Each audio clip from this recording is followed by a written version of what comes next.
Welcome to the IRN-CRU podcast, the American football podcast made in Scotland by NFL lovers. This is the news crew, and I'm your host, Keith McGinty. As we said, the NFL is a sport that never rests, and the teams are already gearing up for the 2024 season, and we are the podcast that never rests. And we're back to look over the week's news for you guys.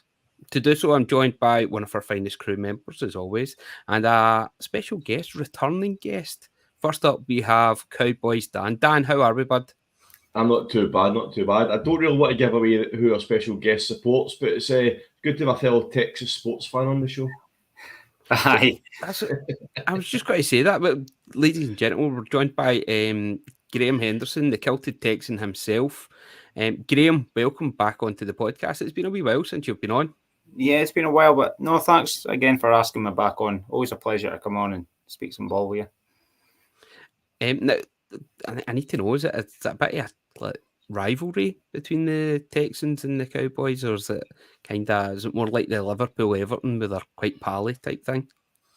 Do you want to go first, Dan? What's your opinion on that? Yeah, I mean, it's only a rivalry if it's a team that's going to compete against you. Do you know what I mean? That's kind of like how it is. I mean, it's more like Liverpool Tranmere. Maybe that's more like better.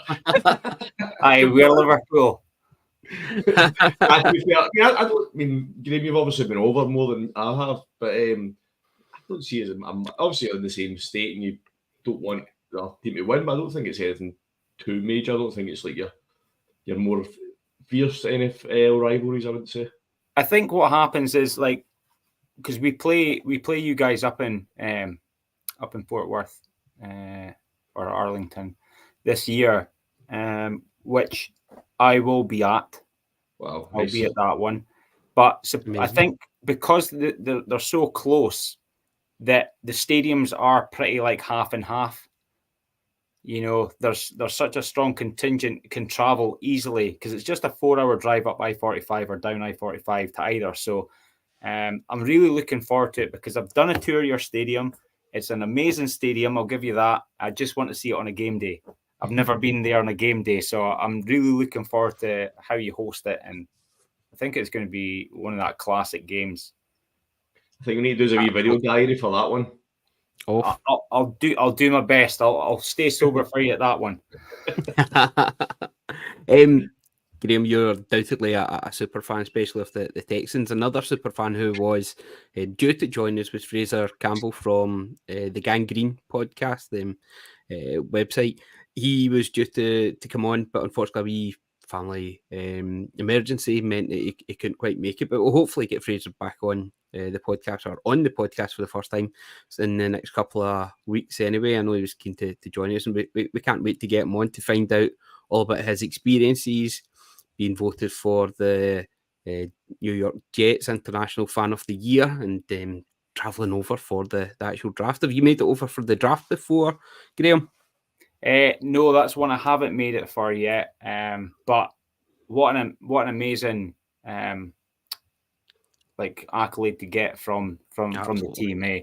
I'm a bit disappointed he's not on, Ken, because I was wanting to grill him about all the stuff myself. Not just you guys. I was wanting to know all about the experience because it must have been amazing to be able to be part of that and just be so entwined with the actual your club. To have them reach out and make you that special person must have been, He must have had to pick himself off the floor when he got that news. We were talking off air just before we came on. You were talking about some of the fans that get the recognition, that some of the ones like yourself that they really get dolled up for the big occasion. You've got the kilt on, looking fantastic. Whereas it also recognises with the International Fan of the Years the ones that do the hard work in the background to help promote the game. And that, again, that's kind of like what we're trying to do with the podcast, promote it in Scotland. But it's great that people like Fraser's getting that recognition. So, yeah, hopefully get him on soon to talk about it and his experiences there. Right, guys, let's get started with our kickoff question.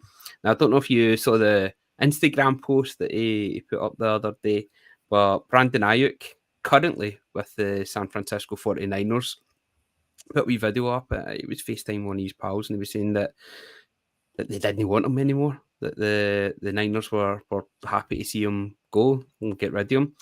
What do you make of that? Do you think that's a good move by the Niners, first of all? But the real golf question is, it was a bit of a dull video for him to announce that he's leaving. When you think of all the scheduled release videos that they get in the NFL and the razzmatazz that goes behind it, he could have spiced it up a wee bit instead of sitting there eating his super noodles and FaceTime his pal. What do you think at the end, Dan? Is it a good move by the Niners to move on from Ayuk, or are they missing a beat there?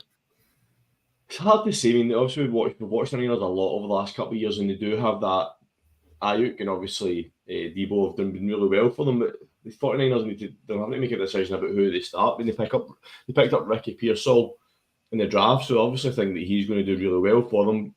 Something that we were a big fan of at the tail end of last year was Juwan Jennings as well. Oh, we've lost Keith. We'll just keep talking, Graham. Yep. Juwan Jennings, he kind of really stepped in last year as well for the 49ers at the tail end of the season. So losing that out, is it going to be a big loss for them? It's hard to say that now until you see what Pearsall can do, see if Jennings can step up or not. In terms of, like, I don't think he deliberately done that. I think because his missus or something that was videoing, because he was on the video call. So I don't know if he's maybe kind of one of those kind of emotional things. Like, she's like, "Oh, I videoed that." Is that right? Put it on social media. I don't know whether it was initially that was intentionally what he was going to do. Do you know what I mean? But I think it's hard to see if the 49ers are going to miss him. The 49ers obviously don't think so. So time will tell whether Pearsall and Jennings can step up and fill that gap that Ayuk's going to leave. She did say that he's got me vlogging this for him, so I think it was certainly planned. It was staged, if you want to put it that way. What is yourself then, Graham? Is this a good move by the Niners? Of course, they've got some of the highest paid players in their positions in the whole league. Something's got to give. They could pay Debo. I think Debo got paid last year. Is that right? Yeah, you can't continue to pay all these guys. You know, you can't have that on your salary cap. So you have to move on from somebody. But I thought were they not heavily linking like trade value for him just before the draft and looking to trade him out first and stuff? And yes, obviously there wasn't the deals on the table that they were probably looking for. So they must feel they have enough before they want to move on. And when it comes to the money side of things, it must be where they reckon is the most value back on this move. So he's the guy that they reckon that they can live most without to get the money back in the cap and use it elsewhere. So, but as for these videos, you know, it's tough to know. He's maybe a bit bitter as well that they've decided to move on. Nobody wants to be cut. Nobody wants to be dropped. No one wants to be let go or whatever. That obviously stings with some people because, well, that's their life uprooted. They've now got to move everything to another state. So these things can sometimes come across as a bit like nonchalant. You see, like the best people that do it are the guys who've like, well, we've had like Andre when he left and JJ when he left, you know, they put out full spreads in the newspaper. It's all very well written. It's been properly critiqued and everything. And they really want to send a message to say thanks and everything. Yeah. There's no malice there. So it's very difficult because some people just don't know how to convey their emotions very well in these situations. And it's maybe just come across as one of them. I think what you're finding nowadays is that players are brands. They need to protect themselves as a brand.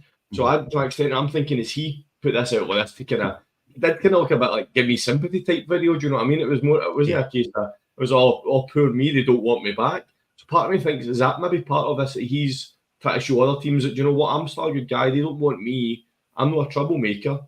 Is it maybe kind of about protecting the brand and protecting himself, thinking forward to like, well, I need to find a new club, I need to give this perception that I'm not doing anything wrong here.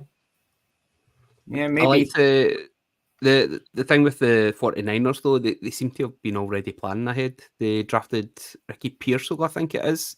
Was it the end of the first, the start of the second? So it was quite high up. And the draft that they took him. So you can kind of tell that they knew this was coming. This is, if they had been able to make a trade for him early on, then they would have certainly have taken it. Where do you see him going?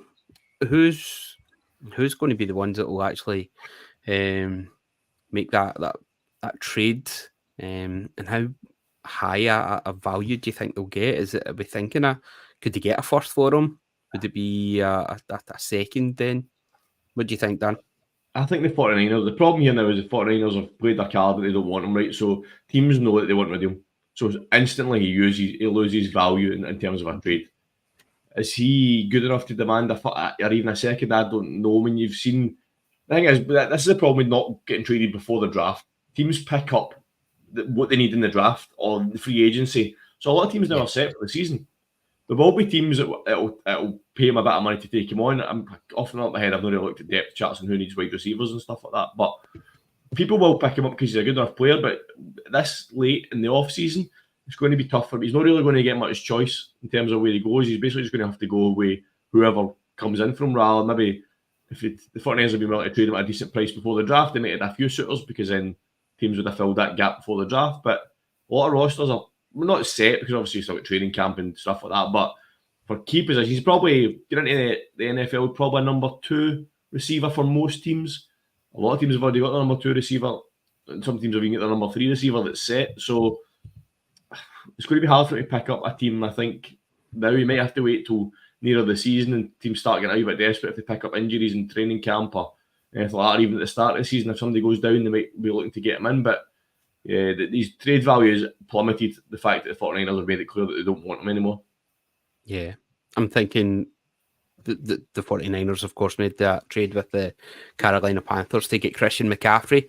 I wonder if it would be going back there, looking to see if they could do something. The Panthers have got Deontay Johnson there. I've still got Adam Thielen, the safe pair of hands that we talked about last year. But they drafted Xavier Legette, who looks an absolute star. As a person, never mind a player, he just seems like a big, lovable guy. So kind of hope he does well. But places like that, I wonder even somewhere like the Giants, maybe looking for somewhere, Commanders.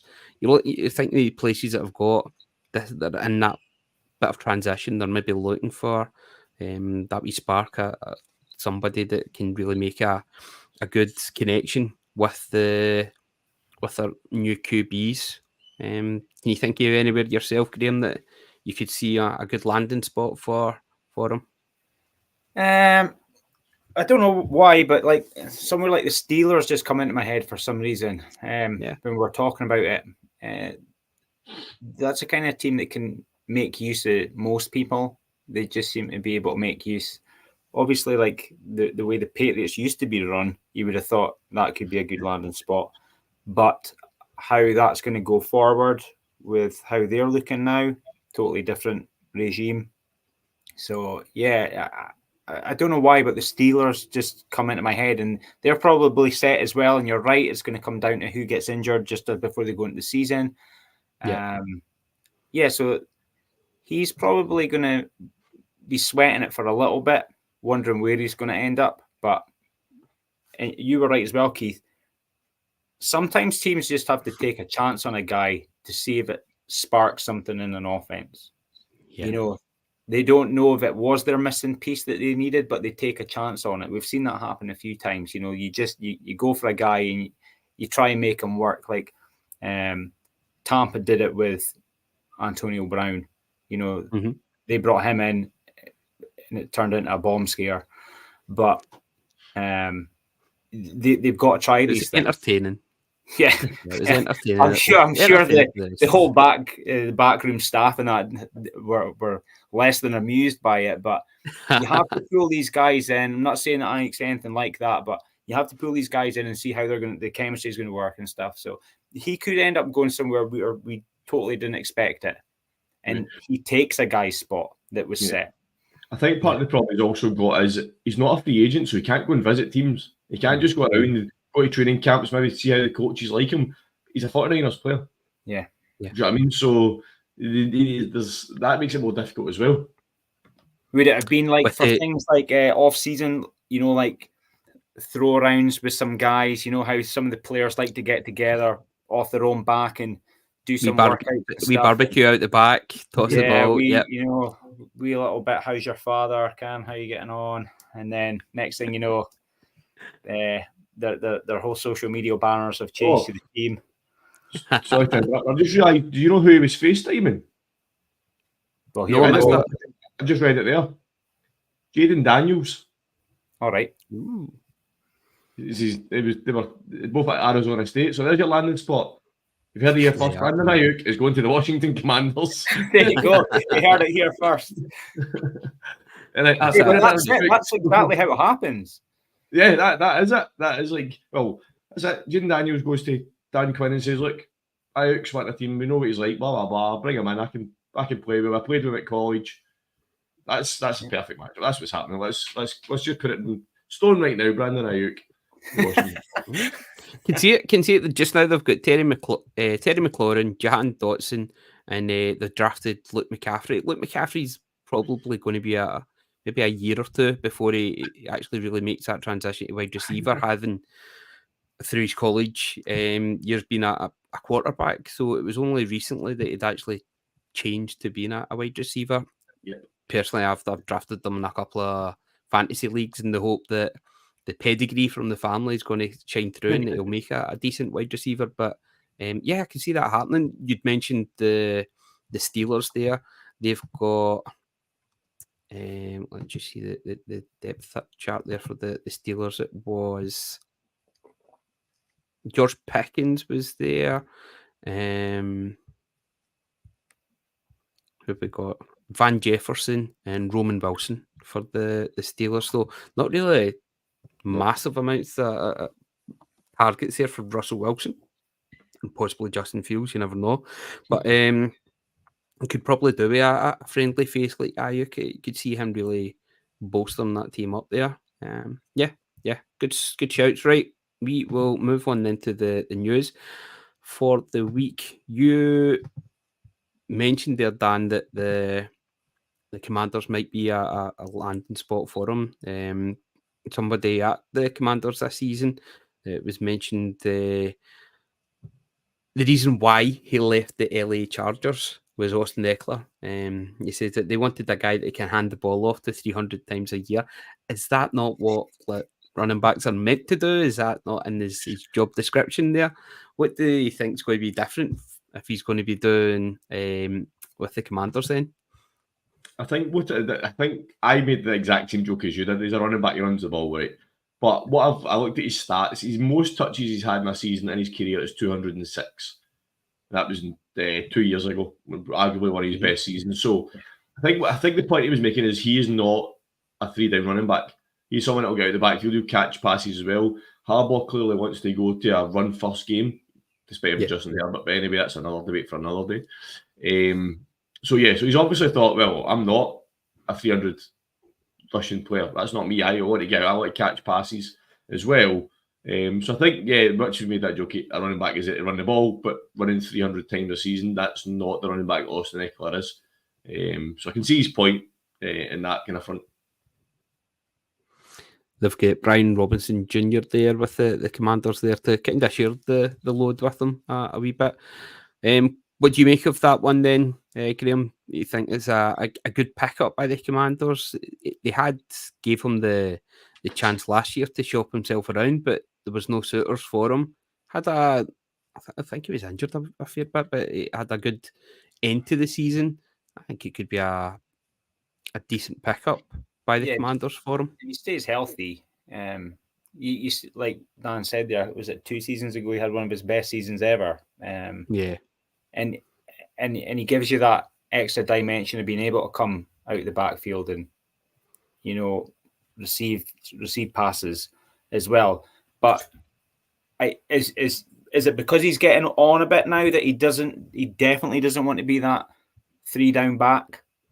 He's thinking about his long-term health as well now. It's like, do I really want to be going into like the later years of my running back career and getting banged about?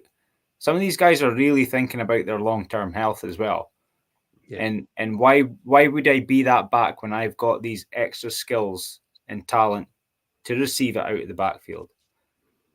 Why would I put myself in that position? Yeah, he's a running back. That's what he signed up for. But that's what he was doing when he was a young pup. Like we all were at one point, and we all did things different, and we all look at it differently now. So yeah, I think he's a good pickup. I think he's still got a lot of tread on the tires, and he gives them an extra dimension. Yeah, he's always somebody you've got to watch. So yeah, I think that's an excellent pickup for them. So it's a short career for the running backs, and like you said, that they don't seem to be getting paid unless you're Christian McCaffrey. They don't seem to be paid anything near what they bring to the team. That's it. Certainly, he's got to look out for himself. Hopefully, he can really start strongly with the Commanders. It'd be good to see him getting back to the levels that he did a couple of years ago. Today, last point on Nicholas, sorry, is that all right? Go for it. Yeah. I think it's a smart pickup from Dan Quinn in terms of the locker room as well. He's a very experienced player. If you've got a rookie quarterback coming in, having someone Austin Eckler behind you as a rookie quarterback is a very smart move. They've also obviously picked up Zach Ertz as well this season, and they picked up Tyler Biadasz, probably one of the best centers in the league. Picked them up for us this season. So Dan Quinn's been very smart about putting the pieces around Jaden Daniels in terms of a bit of leadership, a bit of helping him as a rookie quarterback coming into the league as well. Like Dan, like you'll face them 2 times a year. Would you look forward to facing Austin Eckler 2 times a year? The Austin Eckler that I seen last season, 100%. But the Austin Eckler that we know that he can be, that's a different ball game. But it's hard to see. Did he just have an off year last year? Has he kind of took a step back? Yeah.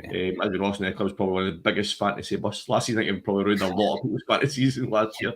Absolutely. I mean, I think the Commanders in general, we'll cover them more depth later in the off-season, but they're building the pieces. I don't think this year they're going to be a threat for the NFC title, but they're building. They've got a really good head coach. So depends what they do over the next couple of seasons. But Austin Eckler of last season, I'm not too fussed about Austin Eckler of 2 seasons, 3 seasons, 4 seasons ago. Yeah, he's a big threat. Yeah, because you'll then have to give him ample amount of respect out there. Yeah. And that changes how you set up. Yeah, exactly. Yeah, so there's a lot of factors to it, more than just what he can actually do. Just him being on the field when he's playing at high levels enough to disrupt the defense. So, yeah, if you look at it, if you get Brian Robinson Jr. in the backfield, you know what you're going to get. If you Austin Eckler in the backfield, you're going to have to scheme from potentially going out wide, going into the slot, getting the draws, kind of the dump off passes 5 years. So you have to scheme completely different for the type of running back that Austin Eckler is versus the type of running back that Brian Robinson is. Yeah. Today, the tickets for the London games, some of them went on sale for the Vikings versus the Jets and the Chicago Bears versus the Jaguars. Did either of you get any tickets for that? No, I wasn't even trying. I did see the queues were up at like $250,000 and stuff like that. I've seen that earlier. I think it's a bit crazy, isn't it? $250,000 people going for 80,000 tickets. It's a bit disappointing. Did Germany not have several million and a half going for tickets? It's just showing it's dying away a wee bit in London. Just bin the Wembley game. Just move all the games to Germany. That's the way that's what NFL Europe did. Just bin the whole of Europe and moved it to NFL Germany. Yeah. I mean, much as I am a neutral fan, I love covering the league across the pods of what's going on. I think I would only go back to London for another Cowboys game. I'm not one for going unless for the chance to get a ticket that not freebie or anything like that, I would go to a game, but I'm not waiting in a queue of 250,000 people and paying a couple hundred to watch teams I don't really want to see when I could watch it in the telly with a beer. But Cowboys, I'd have been number 1 in that queue. Maybe number 2 behind Paul Stewart. We've got season tickets. Yes. So I've already sold my tickets on. We buy them every year now because we want to make sure that we have them if the Texans come back. Or like there's 5 of us have tickets to the Wembley, and I think there's only 3 of us for the Tottenham games. But so one's a Tennessee fan. Me and my wife are Texans fans, and we have a Bills fan, a Giants fan. So the fact that we buy them every year just in case our teams come back, but when because we get them early because we're season ticket holders. Yeah. They come through ages ago to us, but we sell them on. We only ever sell them for face value because you want to have fans in seats. You don't want to have people scalping people for no reason. I think there's a lot to be said just for getting the value of your ticket back.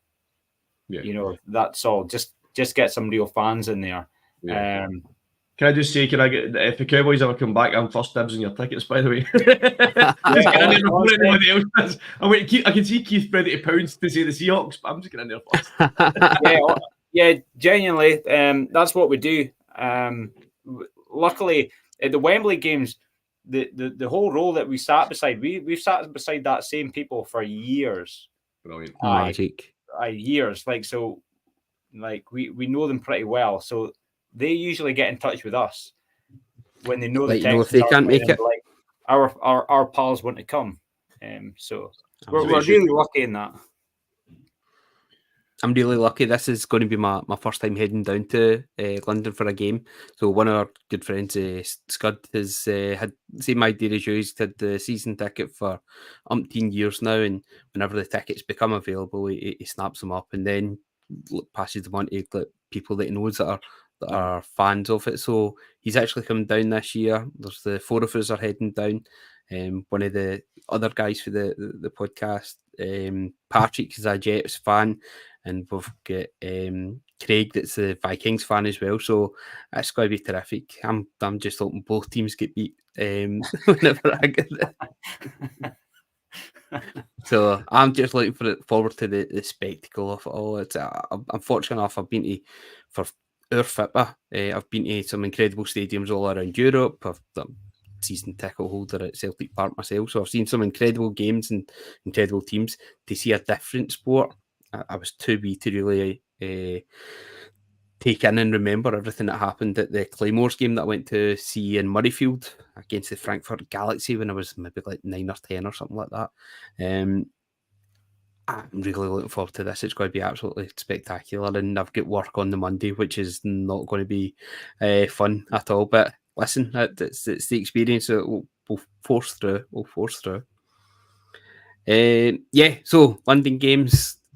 What have I got to look forward to? You guys have been down to them. Because Craig and Scud and Patrick were saying that you've got to get down early. We're talking about going down the Friday, so that you've got the full day on Saturday to take everything in. What sort of things should you? There'll be people listening that maybe be going for the first time or interested in trying it sometime. What can you expect? It is Sunday, 2:30. So basically what happened, I was 10 years ago. I just realised it was 10 years ago this year I was down for the Cowboys game, but wow, I know it's changed now, but they have that. I don't know if they still do it, but they have the big parade, the NFL thing on the Saturday. It's not at the stadium, they tend to have it somewhere in London. Big street party effectively on the Saturday. That would be phenomenal. And then the Sunday you'll have the tailgate party and stuff like that. It's not quite Buffalo Bills style with the tables on fire and stuff like that, but I would just say just soak up every single minute of it, because unless you get back to London again, but unless you get over to America, you're never going to experience anything like it again. Yeah. No, I'm looking forward to meeting some of the people that we've met through doing the podcast. Claire De Beer. I'd love to catch up with Claire when we're down. Loads of other guys that we've met through the podcast as well. George on Sport. It'll be a great experience. Really looking forward to heading down. They've got bars. They've got the bars prior to it. In the days leading up to it, they're well worth going to. If you can get into one of them, usually the Barrel Boy and Banker and the Admiralty, are two bars that usually host a team. I think it was the Barrel Boy and Banker the Texans had, and they had it like the Friday night. Was it actually Thursday, Friday, and Saturday night? And they had all sorts of things going on. There was cheerleaders. Toro the mascot was kicking about. The owner will come in maybe on the off cuff. I actually won a dance off competition on one of the nights, and I hadn't even had a beer yet, and I got thrown into it by one of my American friends. They were like, "This guy will do it," So there's lots of things. All you did was spin the kilt, and that was enough to win it, because everybody just loves that. I've only thought about doing that one. It was more like your dad dancing, So, but yeah, there's so much stuff going on that sometimes you've got to look just below the surface. Like New Era, is it on Carnaby Street? Is it? Right. They sometimes have signings going on, because New Era is so linked with the NFL. Yeah. I know for a fact that's somewhere that I've seen Claire de Beer before. Is she mentioned that she gets lots of stuff and she looks for these signings, and I think they get in touch with her beforehand. So this is where she gets all her wonderful prizes that she gives out all year round. We'll certainly be working with Claire again in the new year, hopefully. So the effort that she puts into it, the joy that she brings to so many people it's brilliant. Aye, no, really looking forward to it. It'll be a great experience, no doubt. Before we go any further, Dan, let's have a wee bit of Scott Ball Corner. If you want to give us a wee update on how the Scottish teams are doing.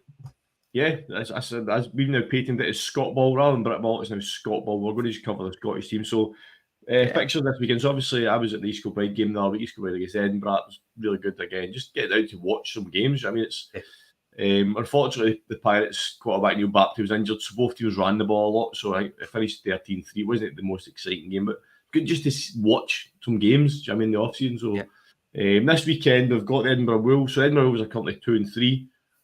They're hosting the Merseyside Nighthawks, who are 0-7. So hopefully that'll be a win for the Wolves. East Kilbride are at home to Tamworth Phoenix. So East Kilbride are now 2-3 as well.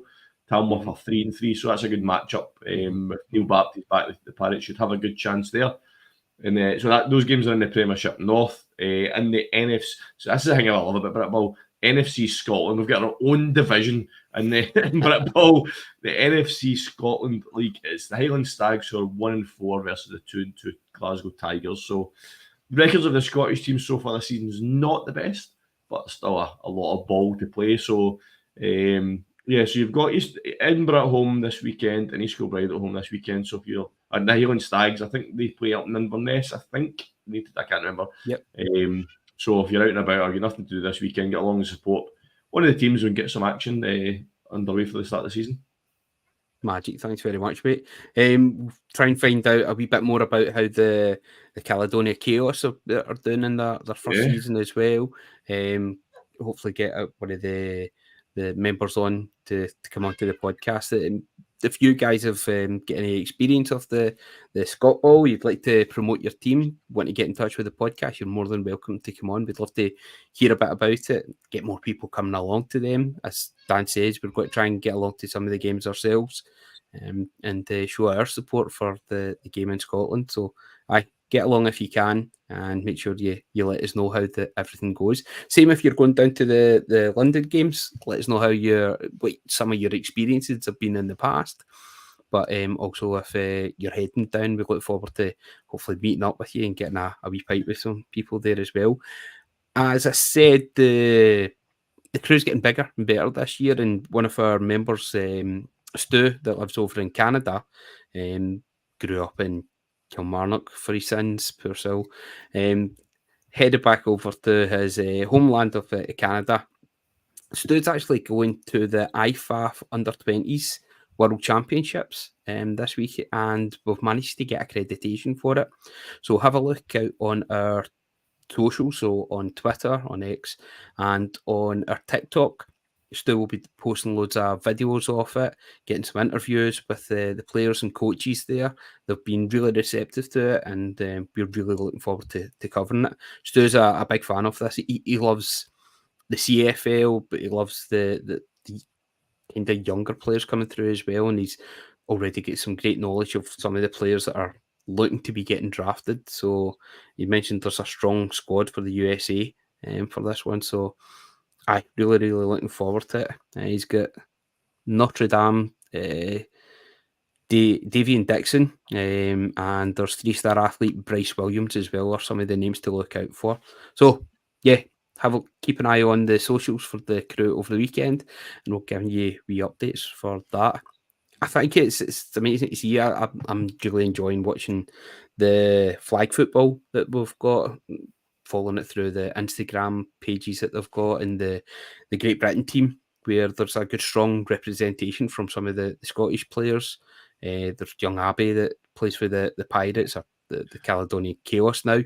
Phoebe Schechter, of course, is the captain there, doing that amazing thing. So hopefully we'll get in touch with them to find out about how the flag football's going. And of course, that's going to be an Olympic sport in the next couple of years. So we're looking forward to hopefully talking to them about that as well. Okay, carry on with some of the news. Dan, you mentioned the tight end U. What tell us a wee bit about this and who's behind it? Yeah, I mean, this is something like I've blown my drum, but I feel like a good knowledge of what goes on across the world in the NFL and stuff like that. I did not know about Tight End University until 2 days ago. So basically, what Tight End University is it's 2021. George Kittle, Travis Kelce, and Greg Olsen decided to start up Tight End University. So basically, there's a 3-day camp, as you may tell from the name, for tight ends. So basically, all experienced tight ends. So previously, obviously, Greg Olsen's now retired, but he's still going to be there over the 3 days. Basically, bringing in all the other tight ends in the league, all the rookies and stuff like that, creating a bit of camaraderie around the position and kind of coaching each other. So these the guys giving back. So it's like Kittle and Kelce, like giving back to the youngsters coming through, like your Sam Laporta, Trey McBride. So it's basically passing on the knowledge of them. We've also brought in an elite quarterback this year to help them as well, and Dak Prescott. He's obviously going to be throwing the passes for the tight ends over the 3-day camp as well. So it seems like I'm surprised that this isn't something that's been done for our positions, but it seems huge. I mean, the amount of there's obviously a bit of marketing involved in it as well, because there's like helmet manufacturers and stuff like that are there kind of promoting their products, but they've obviously done a lot of work to get this to where it is, because it seems to be massive. But I just think it's genuinely a great thing to do. It's obviously we hear about players giving back to the sport and through like the foundations and charities and stuff like that, but to give back to younger players. I mean, the thing with this sport is the players maybe don't see each other a lot throughout the season. You maybe see somebody one game a year. So those experienced players don't really get a chance to give back to younger players. So for them to set this up to give back to these younger players, it's that knowledge that they're going to then get is going to be invaluable. Do you know what I mean? So, but it's for every tight end in the league. So it's not as if like maybe a tight end that was drafted, Mr. Irrelevant, he'll be at that camp. Do you know what I mean? It gives him the opportunity to go in there and can I understand how he can become a better player.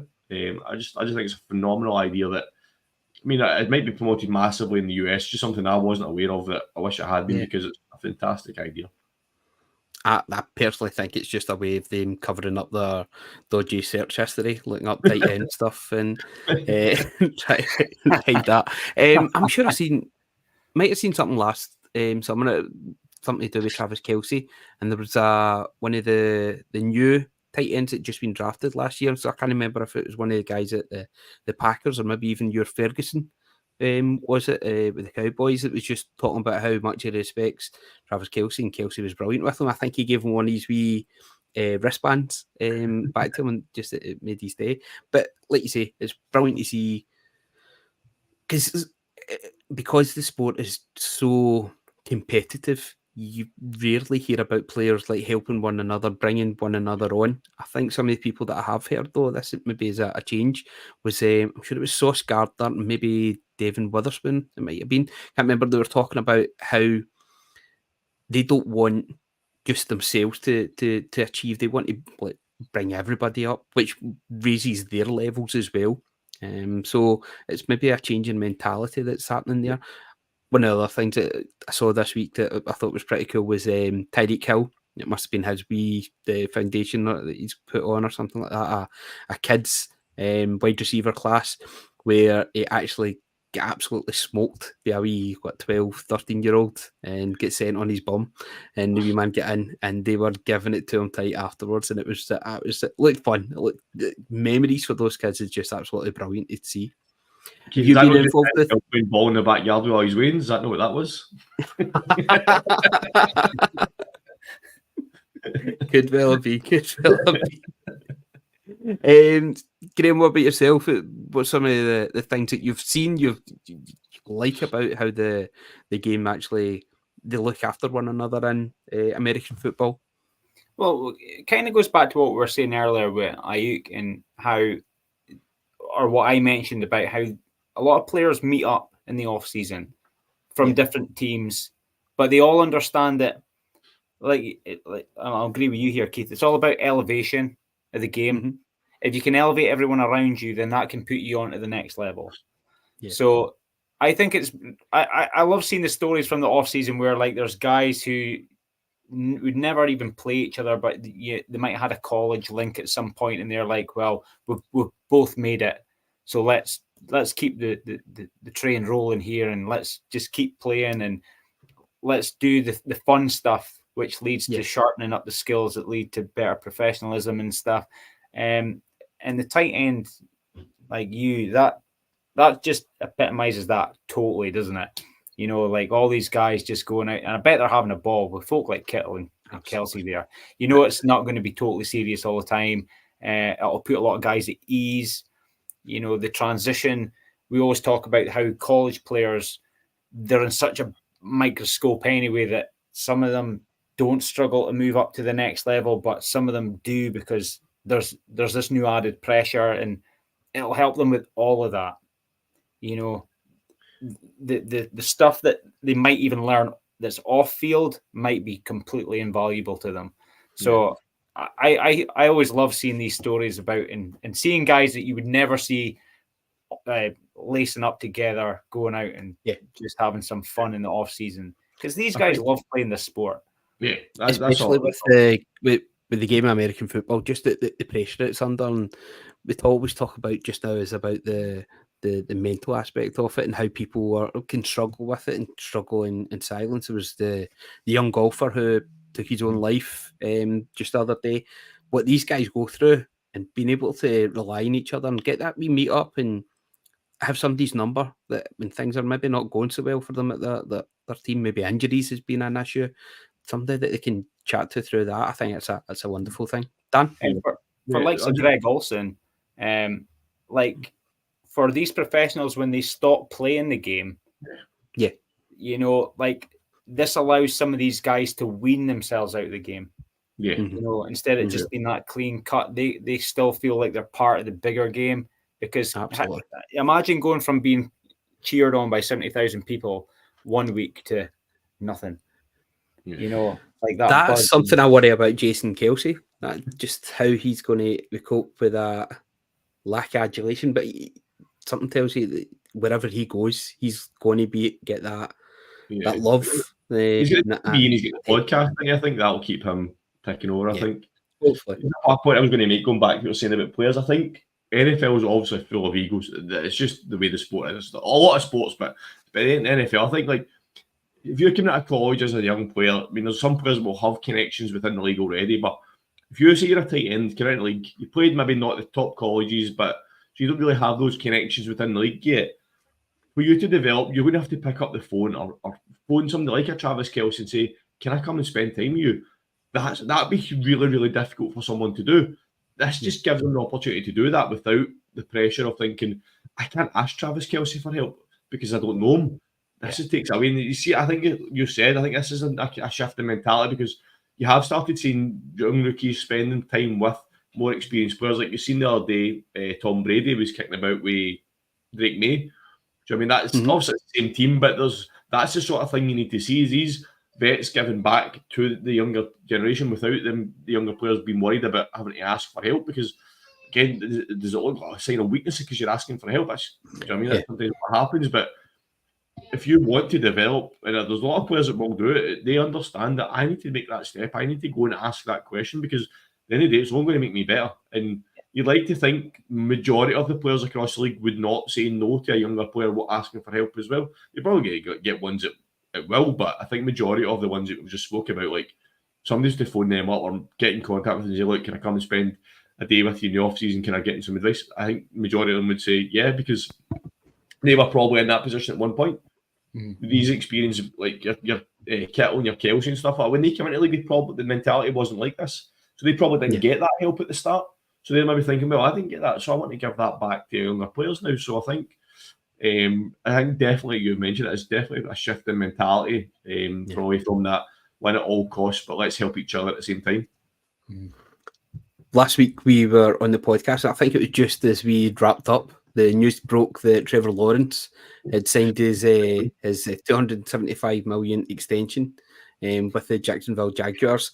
There was news that came out, I think it was today or yesterday, where some owners are exploring having a separate quarterback cap. What do you make of this there, Graham? Where does the cap stop though? Yeah. You know, like that one nucleus market could run away with itself. You know, and how do you monitor it? Because every year they'll push the boundaries. Yeah. You know, and then they'll be like, oh, we need to extend the cap a little bit more. We need to extend the cap a little bit more. And where's the knock-on effect at that? Like, what else has to go? What prices have to go up to counter that as well? Because the owners aren't going to just spend that out of their interest. You know, they're going to want that coming back in from the fans. You know, so it could run away very quickly. And what's the number they're going to pick? Yeah. You know, what is the number? Because look at like some of the contracts that are out there. With Patrick Mahomes, a massive contract. Obviously, he's been worth a lot of it with his return. But is Trevor Lawrence worth what his return is going to be? You know, I was listening to a podcast earlier in the week on The Athletic, and they were talking about, this is something I'd thought about as well, as how you should look at the contracts that the players have gotten as a percentage of the overall cap and what they'd be getting. So I think it's around about the 22 to 25%. Trevor Lawrence would be getting off the Panthers, which kind of can see, is he worth around about that 22%? Is he maybe, for what he's shown so far? Because I think everybody believes that he's got an incredibly high ceiling, but we've not quite seen enough of that yet. Last season seemed to be a bit of a step back for him, but we know the potential's there. He is getting surrounded with the protection that he needs, with the weapons that he needs as well. Then by all means, you could be looking at him getting the 24-25% off the cap that he should be getting. But just now, it feels a wee bit of a gamble what they're going for. What do you think, Dan?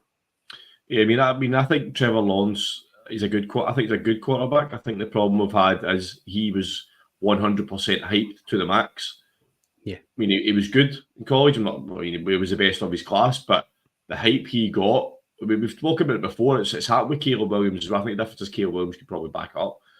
There just seems to be a quarterback every year. The hype train just jumps on them, and then when they come to the NFL, they're expected to basically blow the league up.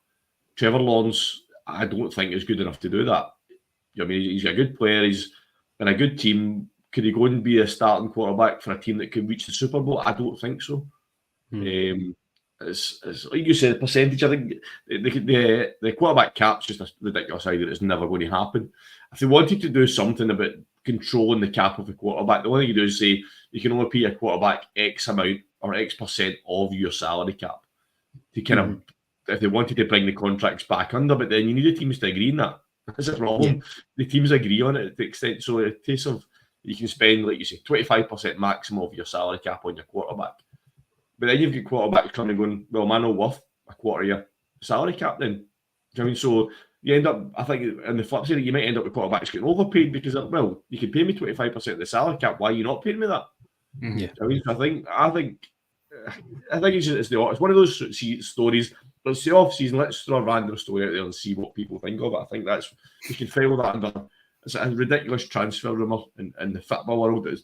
People just put it there and see what reaction they can get. I just don't think it's going to happen. But yeah, Trevor Lawrence, it's a lot of money for someone that's not done a lot yet. Can he live up to it? I just don't see it. I'm taking that massive step forward again. For me, like last year proved it. Like it was in Trevor Lawrence's hands to win the AFC South. Yes. And he didn't deliver. Yep. And the Texans come from like 3rd to 1. You know, with a rookie quarterback. Yeah, Stroud had an exceptional year last year, but let's see if he can continue in year 2. But if you're paying that kind of money to a quarterback, he needs to take that game by the scruff of the neck and get you in the playoffs and win the division. That's what Lawrence doesn't do. He's too safe, too robotic, too mechanical. He's very good at that, but he doesn't have that X factor where he can go, right, I can win us this. They can do something outside of the pocket just to get those extra yards in, to get the other chance, the other 3 attempts to get down the field and get that touchdown. It doesn't seem to do that. CJ Stroud seems to have a wee bit of that just now. It'll be really interesting to see how he does in his second season.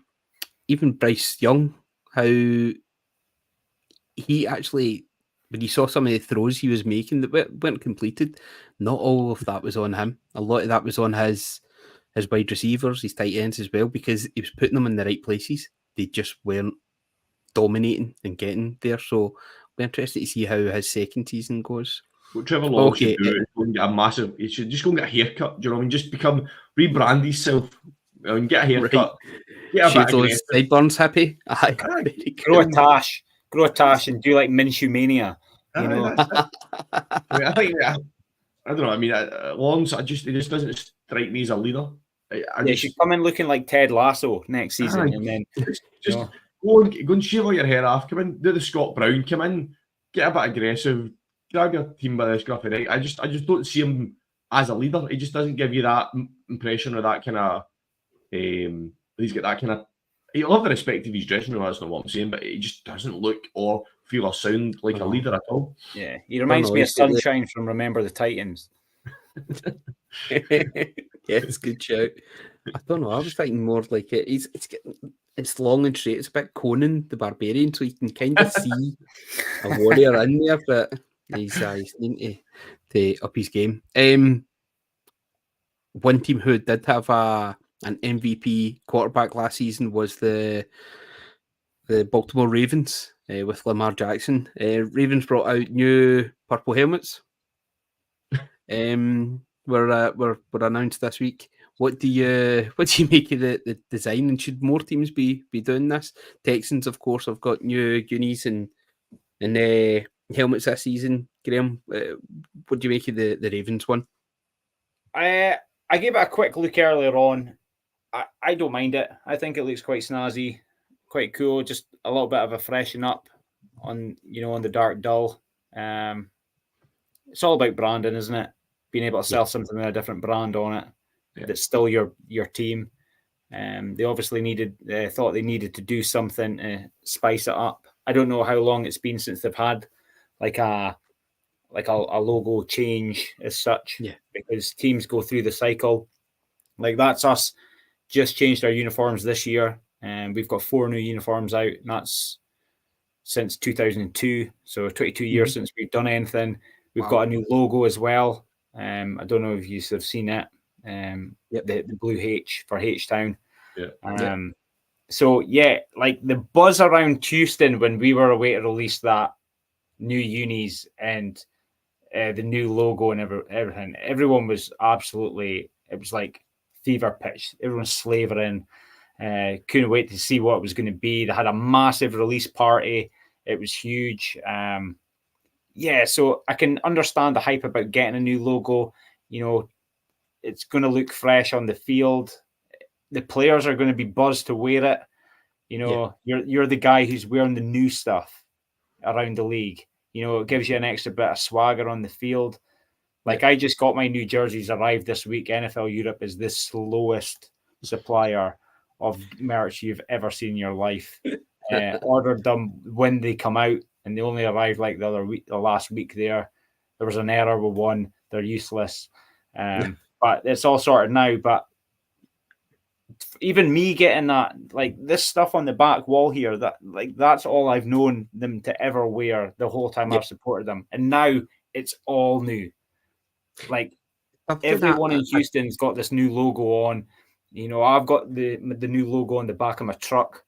It's just you've got to do it, and I can understand why teams like the Ravens want to do this. It reinvigorates the city and the fan base, and you just clamber for it. I don't understand, for all the commercialization of the NFL and American football and even the university game as well. I don't understand why they're so reticent to change the jerseys so often. But then if you think of it, everything else that goes along with it, there's new bubble hats every year, new caps a couple of times a season as well, the sideline hats, the gear that they wear at the sideline. So there's always that change and that transition. So I kind of quite like that there's the the shirts that they wear is kind of that's that constant. Like you said, for 22 years, it's been without getting those wee tweaks and changes. One thing about the Texans though, two of the unis look quite similar. I think it's just it's got the H-Town on one of them, or you've got your Texan Bull on the sleeve on the other one, but the colours are quite similar. Yeah, one of them's black with like the it's almost Oiler blue. Okay, in the logo. It's like a throwback almost, without having the throwback to the Oilers. It's they call it H-Town blue. Yeah. So there's that. Like we've got 2 new helmets as well this year. One of them's got the H on it. I think we get to wear that in our colour rush. And we've got like the red helmet with the horns. So the horns come up the side. And that's also on the kit, on the shoulders. So you're not going to tell me on a Battle Red day that they're not going to think they are the Bulls on parade. And they like those guys like Jalen Petrie and Derek Stingley. Happy birthday today, by the way. Sure he's watching. Yeah, I know. I see him tuning in. Yeah, those guys, it's going to give all those guys a next step. And like the Ravens' new logo looks a lot more intimidating than the old logo. Yeah. You know, absolutely. So the guys are going to want to be banging people with that. So banging people with a purple helmet, is that what you're just saying there? I pulled back on it. Better than putting a wee daft elf on the side of your helmet, I suppose. Like the Browns. I'm surprised that the NFL don't do this more often. For a league, it's massive on branding. I get that you've the additions there, but it's the third kit thing. They started to do it. You've seen Adidas doing it in football. The third kits became an art piece. I mean, it's not like they've basically some of the teams went back to the trefoil logo. Adidas have just been a bit freestyle with their third kits. I mean, NBA is very good for it. The NBA have always got something different. I mean, the teams have always got like a theme, so themed weekends, whatever, and they've all got their different, like the City kits they've got or something like that. They're allowed to change. They look phenomenal. I mean, the NFL, they kind of chop and change. You have colour rush one year, you have throwbacks another year. Just let teams kind of do what they want with the third kit. I mean, the Vikings one, that whiteout Vikings kit is a piece of art. That is beautiful. But yeah, I mean, I think you say. I think the problem is it's a bit of tradition as well with some of the teams. They don't want to change away from what they're doing. But yeah, I mean, also the NFL want to keep a bit of control on it. They don't want teams going a wee bit wild. You know what I mean? They want to say, right, we're going to have a throwback weekend this weekend, or you can have a throwback shirt, or you can have a colour rush or a whiteout shirt. But suppose where does it then stop? You end up with teams with 6 or 7 kits out, and then as we keep seeing with prices and bringing strips out every year, fans then feel the pressure to buy them. It then becomes where do you stop? I think the Texans had to get concessions to get one of their kits from the league. Yeah, I might be totally wrong on that, but I'm sure that I seen that somewhere that we actually had to go to them and get special concessions for one of the designs of the kits. Wonder if that was your H-Town thing? It could be the H-Town one. I'm not sure which one it was, but just like, because there is certain structure that they have to stick to, you know. But for us now, we can technically have a throwback kit now. You know, so like anytime you've seen like, and there's not a lot of difference in them, obviously, but in like 20 years' time, people will be like, "Oh, throw in the deep steel blue," you know. Whereas when you see like Tampa Bay come out in the creamsicles and all that, and you know, like the Packers come out in their old kit and stuff, it's kind of cool to see that. You know, you kind of feel like you've been left out because you're you're the youngest team in the league. And just have to play in your normal Sunday attire. Was it last year? The Jaguars' first year with throwback? Was that the first throwback last year? The Jaguars? Was that the one with their like old Jaggy logo on here? Yeah, I think last year was their first year. They had a throwback as well. So you say we're a new team into the league, an expansion team and stuff like that. But the Titans as well. Their throwbacks are cracker. That'll be why you carry. I mean, I think what you're saying, it probably is your H-Town one, because I think when you look at all the other teams and they've got their alternate kits, it still has the original logo on it. So I think you can basically changing your whole brand on the kit. That's potentially why you needed the concessions, because as much as the Ravens are changing their logo, it's still a black Raven on a helmet. Do you know what I mean? It's a different style, whereas usually going to be a completely different branding on it, which I'm glad the NFL have agreed to that because I think that's great. So it'll be interesting to see how other teams now go forward, kind of looking at their brands and stuff like that. It's real kind of softening their brand to kind of make it a bit more trendy, we'll say. Yeah. I like how it's put to bed as well, the whole thing with the Oilers, for me. Like everyone was like, oh, we should have the Oilers colours. It was the Houston Oilers. Yeah, but they left. Yeah. They went away. And luckily for us, the Titans decided to wear that kit when we gave them a good dusting up in Nashville. When they had their whole stadium kitted out in Oilers stuff. They were the Oilers that day. They thought that was going to intimidate you. They'd done that. They deliberately chose that game for that reason. There's no other reason that they chose. They could have chose to play that in any other game. No, we'll play it against the Houston team to try and get it up them. Backfired, but you've got to admire them for trying. Yeah, and the thing is, because they have the Derek on it, that's their logo, and with us creating this new H logo, which honestly, I think it took a long time to get that logo. I think there was like a focus group with like 10,000 fans involved on how they should go down the route of making this logo and stuff. And this is like the best feedback. And then they got in some designer and made it all up. Yeah. And it's nice to have, like, I love the Bull. The Bull logo for me is one of the best logos in the league anyway. Biased, probably, but I think it is. But to have a second logo that's just as hard is class. It is. Okay, right, gentlemen, we will start wrapping up this podcast. This has been a fun hours of chat with you. Let's time for our 2-minute drill down. We were talking a wee bit earlier about some teams that are in transition. So what I want you to do is pick your top 3 new head coaches in the league this season. So for first-year head coaches, we've got in the Atlanta Falcons, we've got Raheem Morris. Carolina Panthers, I've got Dave Canales. You've got the Las Vegas Raiders, and I'm including Antonio Pierce because this will be his first full season with the Raiders there. LA Chargers, of course, I've got Jim Harbaugh. The New England Patriots, we mentioned earlier on, I've got Jared Mayo. The Seattle Seahawks, I've got Mike McDonald, formerly off the Ravens, as we were just talking about there. And the Tennessee Titans, I've got Brian Callahan. I think his dad's coming on board as well to help out a wee bit there. And finally, you've got the Washington Commanders with Dan Quinn, formerly off the Dallas Cowboys. Who do we think is going to make the biggest splash there? And how should we rate this? Is this who's going to improve a team that have not been doing well? Maybe just make those wee baby steps, or should it be like your Texans last year, Graham, that made such a surprise? DeMeco Ryans made such a massive leap forward with that team. Personally, I think that's where we go. Who's going to make the biggest leap forward from where they are just now? Anyway, either of you want to start on this one then? I'll go first. I'll give this a steal answer just in case. I'm going to go with the Falcons. I'm going to go with Raheem Morris, and not specifically because of him as a head coach. He's going to be good for them, but the team that he's built, I think having Kirk Cousins, he's going to use Bijan Robinson properly.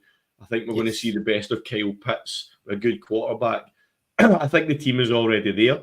Adding Kirk Cousins with, a head coach that uses Bijan Robinson properly is enough to improve them. Never mind anything else. I'm going to go with the Falcons. I think we slagged their division off last year, but it was going to dump stuff fire. It was first to the bottom really with that division last year. But I think the Falcons could be one to watch this year because I think they can only really go up. That's the thing. They can't really go low. And with the pieces they've got, especially on offense, I think Raheem Morris could get them off to a great start. And with that, how strong that division is or isn't, they could easily make the playoffs. Yeah, I totally agree. I think Drake London, if you can get a wee bit more out of him as well, I think he's a talented player. Coming at his 3rd season, I think this will be. Really, they've got an adult in the room now when the quarterback, so they know what they're going to be doing there. So yeah, Falcons I think is a good shout. What about yourself, Graham? I agree that the Falcons is probably one of the best shouts there. You know, we're adding Cousins. It's like you have a decent car there with the keys sitting on the counter. Now you put the right head coach in there, and you can just take it for a spin. I think the NFC South is one of the divisions that is crying out for somebody to make a move. You know, it won't take much to get you on top of the pile down there. The last season, it wasn't one of the better divisions. We got beat by the Falcons last year in Atlanta in a close game, but we were awful in that game. You know, we kind of handed it to them. So I really think that that's one of the good shouts. But also the Raiders for me. Yeah. They've been crying out for that. That's like Raider football. That's like Raider football of old going to come back. And that just plays into so many of their players' mindsets that that's what they want to play. This is how we want to play it. So there could be a decent leap there as well. So that two teams for me are going to be like fun ones to watch, I think, next season. I think the Raiders Christian Wilkins. Christian Wilkins. Yeah. Picking up Wilkins as well to complement the team there when you've already got like juggernauts like Max Crosby there. I think that just is really going to solidify, like you say, that mentality that's coming back for the Raiders, the smash mouth football. That's what we're looking for. Sorry, Dan.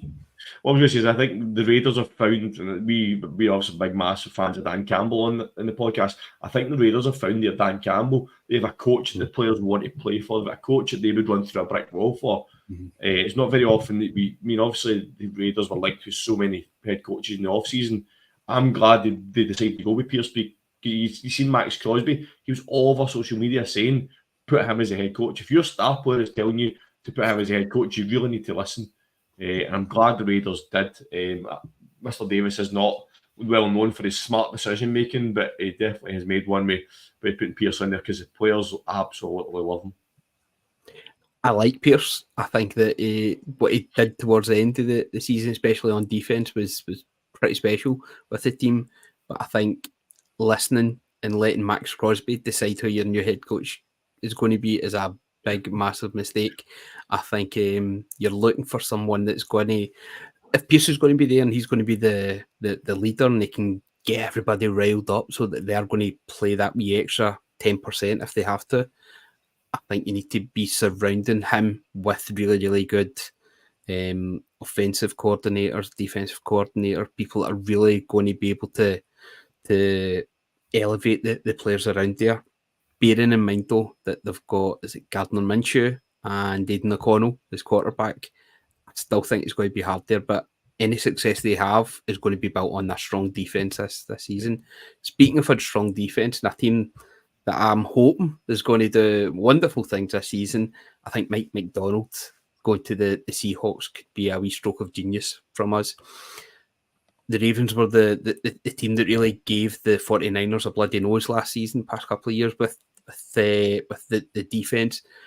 It just so happened that it was when it came to really needing to put in a performance last year that they didn't quite do it in the championship game, that they weren't quite able to bring it there. But I think McDonald's got a good idea of how to stop a Shanahan team, and I'm really looking forward to see what he can do. I think the Seahawks just need a wee bit of rejuvenation, a wee bit of, we just need something different in there. So I'm really looking forward to seeing that. I think we're agreed. Raheem Morris, I think it's a great shout for Antonio Pierce. That was one I was thinking as well.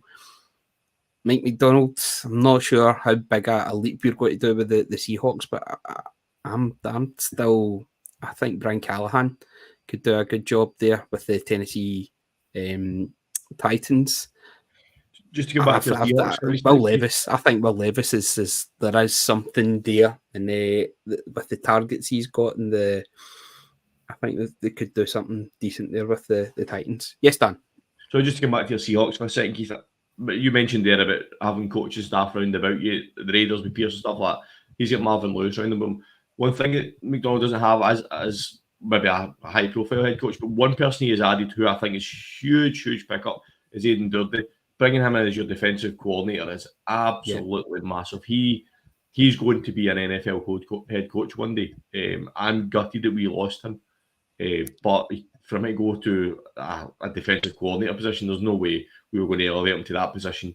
We were bringing in our own new DC anyway. Do you know what I mean? So Aidan Doherty, he's going to be an NFL head coach in the future. He's just superb. That's a great pickup for you. There, in terms of another team, I think for me, we mentioned them earlier on, and I don't. It's time to find what we're going to measure these on. I think it's hard to say. You've got a couple of teams like the Falcons who will go high.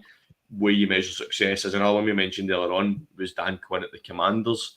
I think they will take a step forward in terms of they may not be fighting for the division, but they will start building for the future. They start looking at the next couple of years at getting towards challenging again for that. Dan Quinn obviously is a great defensive coordinator. He's been a head coach before, so it'll be good to see how he does getting back into the head coach's chair, and he's building the team there as well. But across the board, I think what we've said in terms of Morris and Pierce, I think are the two that are going to have the biggest impact.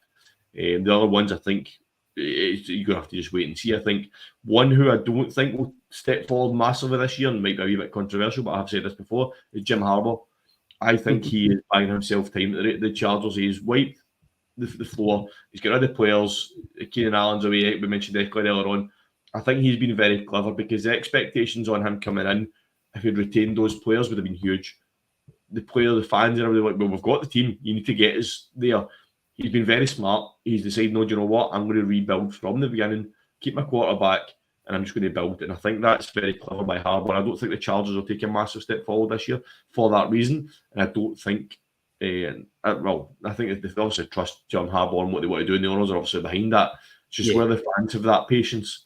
I don't know where they get their sense of entitlement from, to be fair. A bit like Newcastle. I think they should be winning the divisions and getting to the Super Bowls when they don't have that team yet. But I think, I think Jim Harbaugh will be a success. But I think that's one we need to kind of watch over a couple of years rather than seeing an immediate impact, I think. Do you think Jim Harbaugh has done that because he's been so entrenched in the college game that he's been playing with a crop? He's seen a crop of players that are coming through. And if he clears the decks and all that, and when he starts drafting in the next couple of seasons, he's already earmarked some people that he's already looked at. It's probably a very clever point, actually. That's the unpredictability of the NFL, though. Is he going to get those players? It's a big risk that he's going to get them. I think he's done it. It sounds, I say, to buy himself time. That's probably doing a bit of disservice, but he's probably thinking, this is a long-term project. I can't go in and change what is already there. So let me rebuild from the ground up. So we're getting rid of players like Allen and Eckler, get some off the wage bills and stuff like that as well. But Jim Harbaugh can then go to the owners and go, well, we're not going to be successful in year one. Maybe they're not successful in year two because I'm building. You build yourself a bit of job security as well, because obviously we know the NFL is very hot trigger sometimes when you don't get it. So by clearing the decks, starting from the beginning, Jim Harbaugh buys himself 2, 3, maybe 4 years to build that team before the owners can, the fans can start going, right, well, where's the success? I think it's a very, very clever move by Harbaugh. And potentially the owners, they've obviously bought into his vision as well. But it's just, let's see how much patience the fans have when they don't have a winning record this year. Yeah. Who knows? Okay. Guys, that has been a fantastic podcast. I think for an off season where it's might be quite quiet, we've covered quite a lot there this evening. They have been planned out either. Nah, actually. Graham, thank you very much for joining us again, buddy. No, honestly, thanks for asking me on. Always a pleasure. Yeah, we'll be definitely calling on you a few more times throughout the season, hopefully. Get you back on a bit more regularly. Dan, thanks very much, buddy. Thanks, Matt. As always, I'm looking forward to being back in the hot seat next week for the first time this season. You will be.